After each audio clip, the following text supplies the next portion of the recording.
Okay, everybody, let's talk about the wind cord on a hat. You guys know what that is? Some of you will, some of you won't. Here it is. It's getting closer. That is the wind cord.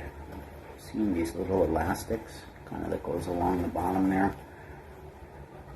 Generally, it's like an old brown hat, brown band, brown wind cord, so it's kind of hard to see. But this one's got a good contrast on it.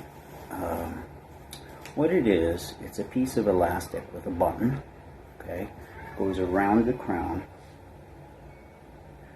okay, and then there's kind of like a loop, like a slip knot type of effect, just like this, you know, like the noose or a slip knot, however you want to describe it.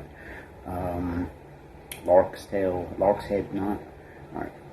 A lot of people bring these things in for steaming. They don't know what to do with it, and they tuck it through, you know, like this, and they wrap it around. That's a common thing. Once it's off, they don't know what to do. All right. What is this thing for? The old days, 1910s, 20s, 30s, 40s, 50s, 60s. There's, you know, like 100 years where people were wearing these, going to work, going here and there.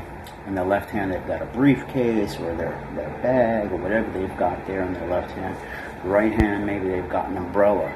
What happens if a gust of wind comes along, right? You don't have that hand to, like, you know, pull it down. Okay. The wind cord is like when it's windy out.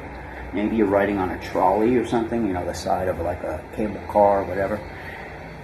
The thing might blow off. So it's a bungee, okay? It's basically you take this, and that little buttonhole that's on your lapel, you know, on your suit coats, your blazers or suits, your overcoats, your vests, they all have that little carnation hole, the buttonhole.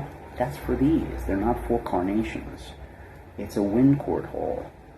Okay, so the idea is you're walking with that umbrella and your briefcase, you've got no free hands. You take the wind cord off and you bungee it to your lapel right here. So if the hat does fall, okay, you've got it tethered to your person. So, okay, it doesn't go under a bus, it doesn't go down the street, and you don't lose your expensive hat. It's tethered to you, just like a surfboard leash, you know. I get a lot of people with hats with these things on it, and they don't know what to do with them when they fall off, okay?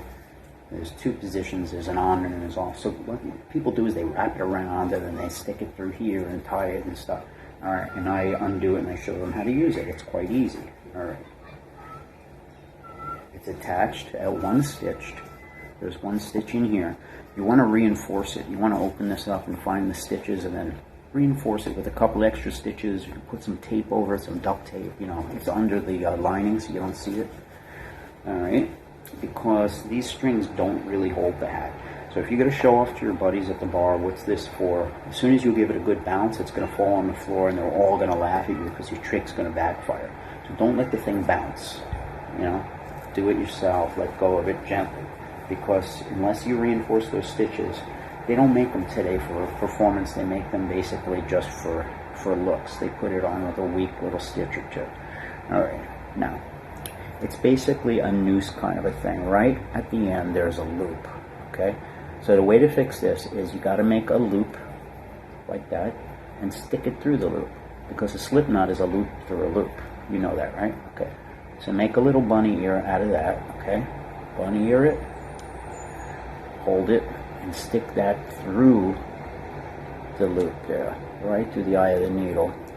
All right? Now, you made yourself a slip knot, see? This circle goes over the crown of the hat. Bring it right over the crown, around. Okay, now it's going to be way too slack. So what you got to do is you got to go around.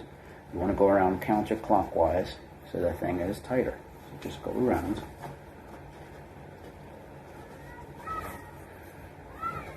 And so the thing doesn't have slack. Tighten her up. You can double it too. You know, that does work too. Just give it a second loop. But I like to just tighten it. Okay. Then when it's just about tight enough, you pull it and it should lay somewhere around where the bow is.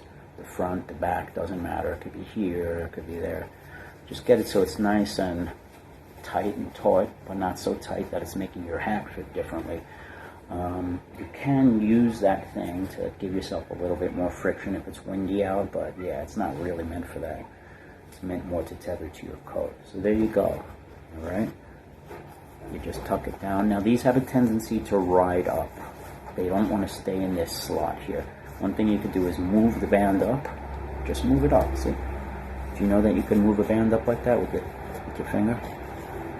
Yeah, it's only held on by a couple of stitches. So that's it. There's your wind cord, guys. Not much to say.